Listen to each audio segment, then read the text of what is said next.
ভালো, মানে আমার মানে অন্যরকম লাগতেছে। লালন তো আমরা ধারণ করি, লালনকে আমরা লালন করি, ধারণ করি। হ্যাঁ। আসসালামু আলাইকুম। আজকে আমি যাব বিশ্ববিখ্যাত বাউল শিল্পী লালন সাইদির মাজারে, যেটি অবস্থিত কুষ্টিয়া জেলার কুমারখালী উপজেলার ছেউড়িয়া নামক গ্রামে। বাউল সম্রাট লালন ফকিরের মাজারটি আজকে দেখানোর চেষ্টা করব। তাই ভিডিওটি লাইক, কমেন্ট ও শেয়ার করে পুরোটা দেখার অনুরোধ রইল। এই জায়গাটা হচ্ছে মদনপুর গেট। এখান থেকে কিন্তু আমি লালনে যাব। তো লালনে যাওয়ার সময় কিন্তু আপনারা ইজি বাইক বা দেখতেই পাচ্ছেন আমার পাশে রিক্সা দাঁড়িয়ে আছে। তো এই রিক্সায় করে আমি যাব, দেখি রিক্সাওয়ালা মামা কয় টাকা ভাড়া নেয়। আচ্ছা, মজমপুর থেকে লালনে যাইতে কয় টাকা ভাড়া নেন? 50 টাকা। একজন গেলেও 50 টাকা, দুইজন গেলেও 50 টাকা। এইখান থেকে কয় কিলোমিটার হতে পারে? আমি জানি না মামা, এটা জানেন না, তাই না? কতটুকু সময় লাগতে পারে? 20 মিনিট 25 মিনিট লাগবে। যাই হোক, এখান থেকে মাত্র 50 টাকায় আমি যাচ্ছি কুষ্টিয়া লালনের মাজারে। আধ্যাত্মিক সাধক লালনের বাসস্থান ছিল ছেউড়িয়া নামক গ্রামে। 1890 সালের 17 অক্টোবর শুক্রবার তিনি মারা যান। তিনি এই ছেউড়িয়াতেই স্থানীয় ভক্তদের দীক্ষা দিতেন। তিনি প্রতি বছর শীতের সময় এখানে উৎসবের আয়োজন করতেন। এই উৎসবে ভক্তের আগমন ঘটত। এখানে তারা বাউল গান ও দেহতত্ত্ব নিয়ে আলোচনা করতেন। তার মৃত্যুর পরেও ভক্তরা প্রতি বছর আলোচনার জন্য এখানে ভিড় করত। এভাবেই এখানে একটা আখড়া তৈরি হয়। তার প্রিয় ভক্তদের কবরও এখানেই দেওয়া হয়েছে। ফাইনালি গাইড চলে আসলাম সেই বাউল সম্রাট লালন সাইদির মাজারে। আর আমার এই পিছনে দেখছেন, এটা হচ্ছে যে লালন ফকিরের যে মেলা হয়, মেলা প্রাঙ্গণ। আর আমি এখন প্রবেশ করছি লালন সাইদির মাজারে। আমি মেলা প্রাঙ্গণে পরে যাব। তো এখন একটু সাইদির মাজারটা আপনাদের ঘুরিয়ে দেখাই। লালন সাইদির মাজারে ঢোকার প্রথমেই আপনারা দেখতে পাবেন যে চমৎকার এই যে একটা হচ্ছে যে কি ঘর, এটা ভবের ঘর। আসলে এখানে কিন্তু ভবের গান টান হয়। আর তার পাশে আছে আপনার এই যে প্রিয় পানি, আপনারা এখান থেকে পান করতে পারবেন। আর এবার আমি চলে যাচ্ছি এই যে এই লালন সাইদির মাজারে। বেশ চমৎকার একটা রাস্তা। রাস্তার দুই পাশে আছে, দেখেন আপনি, একটু দেখাই আপনাদের। রাস্তার দুই পাশে কিন্তু এই যে গাছ দিয়ে বেষ্টিত, বেশ চমৎকার পরিসরে। আর এখানে কিন্তু বাংলাদেশের 64টা জেলা থেকে দর্শনার্থী এখানে ঘুরতে আসে লালন সাইদির সেই মাজার দেখার জন্য।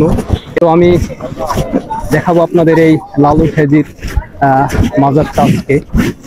শুধু বাংলাদেশ নয়, এখানে কিন্তু সারা বিশ্ব থেকে মানুষজন বা লালন ভক্ত এখানে কিন্তু তারা আসছে সেই সাইজির মাজার দেখতে। এবং যাই হোক, গল্প করতে করতে চলে আসলাম আমরা সেই লালন সাইজির মাজারে। দেখেন, আমি একটু যদি দেখাই আপনাদের, এই যে এটাই হচ্ছে সেই লালন সাইজির মাজার।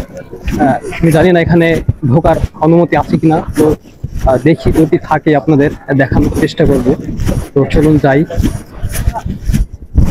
এছাড়াও এখানে কিন্তু লালন সাইদির এইটা যেটা দেখতে পাচ্ছেন, এটা হচ্ছে যে লালন সাইদির মাজার। আর এখানে কিন্তু আরো কিন্তু সাইজির ভক্তবিন্দুরাই যে সমাধি করা হয়েছে, দেখুন বেশ কিছু এখানে হচ্ছে যে সমাধি স্থল আছে।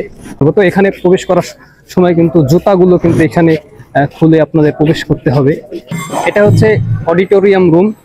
এখানে কিন্তু লালন ভক্তরা সঙ্গীত পরিবেশন করে থাকে। অডিটোরিয়ামের সামনে আছে কিন্তু লালনের সেই বিশাল ভাস্কর্য। আমরা ঢাকা থেকে আসছি। আমরা ঢাকা প্রেস ক্লাবের একটা সংগঠন, কবিতা পরিষদ নামে এই সংগঠন থেকে আমরা প্রায় 40 জন আসছি। প্রথম আসলাম, আমি অনেকবার আসবো, কোনো স্কোপ হয় না। এবার আমরা আসতে পেরেছি। আমরা 40 জন একসাথে একটা গাড়ি নিয়ে গতকালকে এসেছি। ভালো, মানে আমার মানে অন্যরকম লাগতেছে। লালন তো আমরা ধারণ করি, লালনকে আমরা লালন করি, ধারণ করি। হ্যাঁ, ভালো লাগতেছে, স্বপ্নের মতো লাগতেছে। আচ্ছা, আমি এখন যাচ্ছি মেলা প্রাঙ্গণে। আর মেলা প্রাঙ্গণে যাওয়ার জন্য বেশ চমৎকার একটা রাস্তা দেখতে পাচ্ছেন। আর এই রাস্তার দুই পাশে কিন্তু সারি সারি দোকান আছে, এবং এই দোকানে কিন্তু বেশ মন রঞ্জক সামগ্রী পাওয়া যায়, যেটা দর্শনার্থীরা দূর দূরান্ত থেকে আসছে এবং এই স্টলগুলো বা দোকানগুলো ঘুরছে ফিরছে এবং হরেক রকম জিনিস তারা কেনাকাটা করছে। এখানে কিন্তু আছে কুষ্টিয়ার বিখ্যাত তিলের খাজা, তারপরে আছে আপনার এই যে বাউল যে গান করে এই যে ওটাকে কি বলে, একতারা আর কি, একতারা, বেশ চমৎকার মডেলের একতারা গুলো কিন্তু এখানে পেয়ে যাবেন। আরো হরেক রকম সামগ্রী এখানে কিন্তু আছে। আমাদের দোকানে বেসিক্যালি খাবারের মালামাল সব পাওয়া যায়। বিশেষ করে আমাদের কুষ্টিয়ার বিখ্যাত যে তিলের খাজাটা আছে না, এটাই এখানে বেশি চলে। হ্যাঁ, এটা সবার জনপ্রিয় একটা খাবার। যেমন দেখতে পাচ্ছেন এখানে আছে আমাদের তিলের খাজা, প্রেম তিলের খাজা, বিখ্যাত কুষ্টিয়ার প্রেম তিলের খাজা, তিলের মটকা এবং বিভিন্ন ধরনের শনপাপড়ি আছে, আপনার সন্দেশ আছে। এটা নাম হচ্ছে কদমা। এটা কুষ্টিয়াতেও বিখ্যাত বা অন্যান্য জায়গাও বিখ্যাত। অন্যান্য জায়গার লোকেরা এখানে এসে এগুলো কেনার জন্য মূলত আসে। সবচেয়ে বড় যেগুলো, এটার দাম হচ্ছে 400 টাকা কেজি।